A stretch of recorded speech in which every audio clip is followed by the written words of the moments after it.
അമ്മ, I told you to be very careful. ഈ വീട്ടിൽ ഒരൊറ്റ ആണിനെ പോലും വിശ്വസിക്കാൻ പറ്റൂലെന്ന്. കുനിഞ്ഞു നിന്നാ കിട്ടിയല്ലേ? ഇത് ഓൻ തന്നെ സുരേശൻ. ഇന്നലെ രാത്രി കൂടെ എന്നോട് ചോദിച്ചു ഞാനപ്പ ചാവല്. ഓ നിങ്ങളെ കൊല്ലാത്ത നിങ്ങളെ മഹാഭാഗ്യം. എന്റെ മൂന്നാമത്തെ മോതിരം നിന്റെ മോളെ മോൻ കൊണ്ടുപോയി കളഞ്ഞു. അതും കൂടെ വിറ്റിട്ടുണ്ടെങ്കിൽ എന്നെ കത്തിക്കാനല്ലാതെ ആ നായിന്റെ മനുവളപ്പം കടക്കരുത്. ഞാനിത് സാലേക്ക കുത്ത.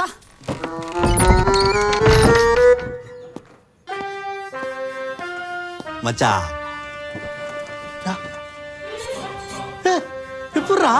അമ്മ മേരാ മേര ഒരു പവന്റെ മോതിരം. She's no more needed. இந்த താജ്മഹൽക്ക് ഉറപ്പാണ് ഉള്ളതിൽ ഏറ്റവും വലുതാണ്. ഇതിലും വലുത് ആഗ്രഹത്തിൽ മാത്രം. ആഗ്രടാ അതന്നെ അയാളും പറഞ്ഞ ആഗ്ര.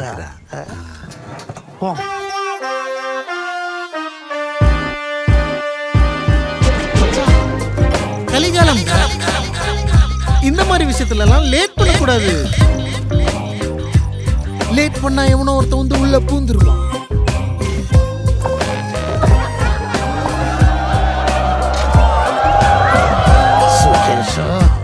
எது பண்ணாலும் பிளான் பண்ணி பண்ணணும்.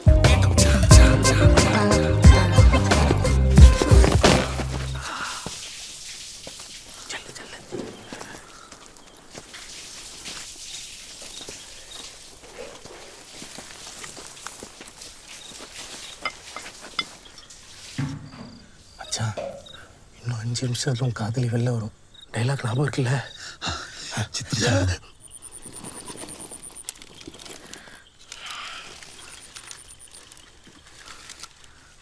இப்ப சொல்லு.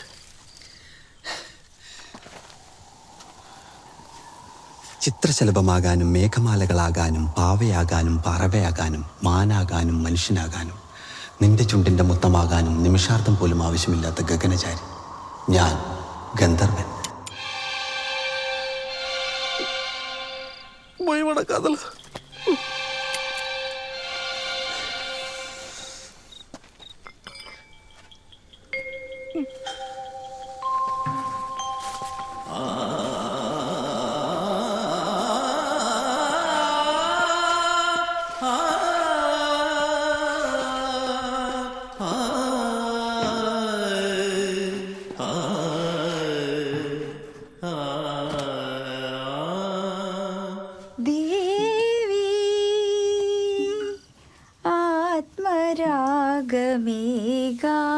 കന്യാവനിയിൽ സുഗതം പ്രിയഗാനം പകരാനണയൂ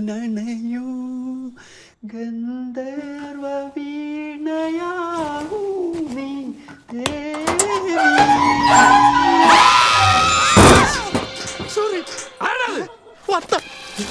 ഞാൻ ഗന്ധർവൻ. പെട്ടെന്ന് പ്രപ്പോസ് ചെയ്തിട്ട് പോയിക്കോളാം. ചിത്രശലഭമാകാനും മേഘമാലകളാകാനും ആനാവാനും മനുഷ്യനാവാനും പാവയാവാനും പറവയാവാനും നിന്റെ ചുണ്ടിന്റെ മുത്തമാവാനും നിമിഷാർദ്ധം പോലും ആവശ്യമില്ലാത്ത ഗഗനചാരി ഞാൻ ഗന്ധർവൻ. എന്താ അറിയില്ല, ഏതോ ഗന്ധർവൻ.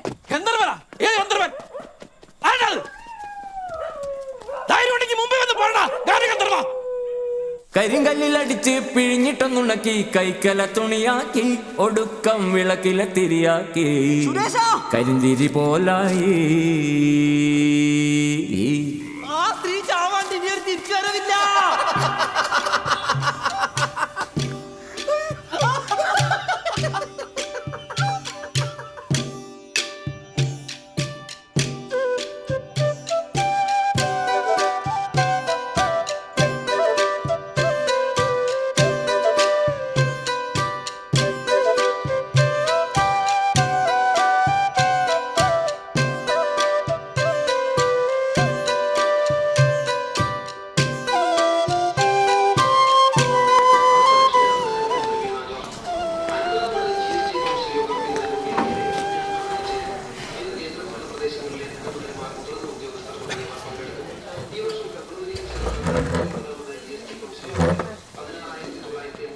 അതെ, എനക്കൊരു ചായ മാത്രം മതി.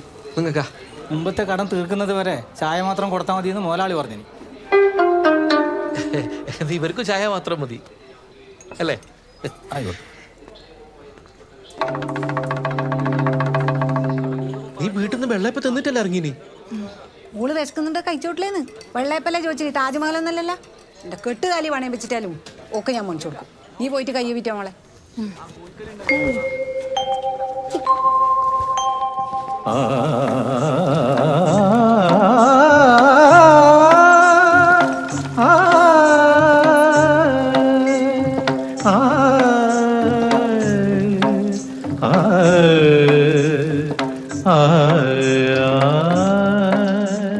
ദേവി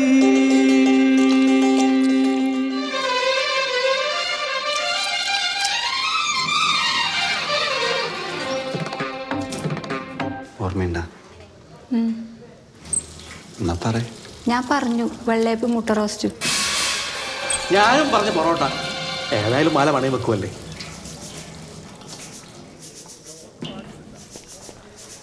സുരേഷ, നായരേട്ടാ, ഏടിയാന്ന് പുറത്തൊന്നും കാണാറില്ലല്ലേ? ഞാനങ്ങനെ പുറത്തേക്കൊന്നും അങ്ങനെ ഇറങ്ങില്ല.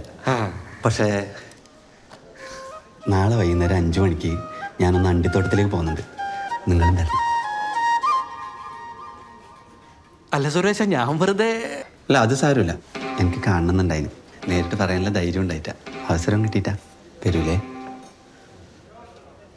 നാളെ 5 മണിക്ക്. கண்டிப்பாக வெயிட் பண்ணுவேன். வந்துதான் ஆகணும்.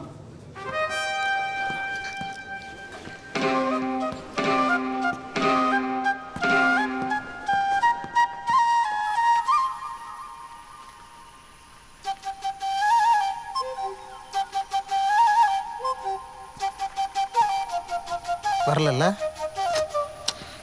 ഈ നാട്ടിൽ പ്രേമിക്കണമെങ്കിൽ വലിയ പാടാന്നല്ലോ ബക്സ. சுமலாதாவை கரெக்ட் பண்ணோன்னா நாகரை கனெக்ட் பண்ணோம். നാരയാ? ம், അതെങ്ങനെ? നാടകം. അയ്യോ, നാടകം പറ്റില്ല ബക്സ്. നാടകം കേട്ട് കഴിഞ്ഞാൽ എൻ്റെ വീട്ടുകാരനെ മട്ടക്കണെടുത്തിട്ട് അടിക്കും. അമ്മമ്മ ചവിട്ടും. അതാ.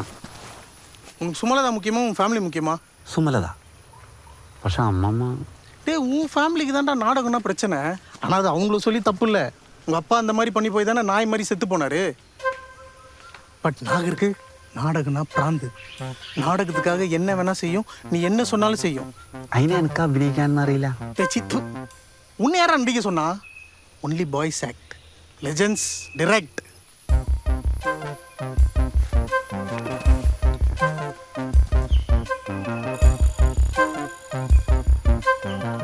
അതെനിക്കറിയാം. എന്നാലും பாத்தியா, உங்களுக்காக என்ன கொண்டு வந்திருக்கேன்னு பார். ഉത്തരമേഖല നാടക മത്സരം. 1ാം സമ്മാനം 1 ലക്ഷം രൂപ. അതിന് ഞാൻ നാടകം എടുക്കുമെന്ന് പറഞ്ഞു കഴിഞ്ഞാൽ ആര് വരാനാന്ന്? கரெக்டு தான். மூளை இருக்கவங்க யாரும் வரமாட்டாங்க. ஆனால் நாகரு, கேசி கேபி, பாலமம்மா இந்த மாதிரி ஓல்டு பீஸ்லாம் வரும். உங்கள் வீட்டில் ஒரு 4 பேர் இருக்காங்களா, அவங்களையும் சேர்த்துக்கலாம். അതിന് ചെലവില്ലേ? அதான் சொத்து இருக்குல்ல. உங்கள் அப்பா ஆல்ரெடி பாதி சொத்தை காலி பண்ணிட்டாரு. மீதி காசை நீ அழிச்சிரு. மச்சான், ஒரு எக்ஸைட்மெண்ட் இல்லாமல் லைஃப் போயிட்டு இருக்கு மச்சான். ஏதாச்சும் பண்ணி கான்ட்ரவர்சி கிரியேட் பண்ணுறா ப்ளீஸ். இந்த உலகத்தில் என்னோட எக்ஸிஸ்டன்ஸ் எதுக்குன்னு தோணுது மச்சான். ஆனால் இப்போ புரியுது. உனக்காக தான் மச்சான். உன் காதலுக்காக தான். பாத்தியா?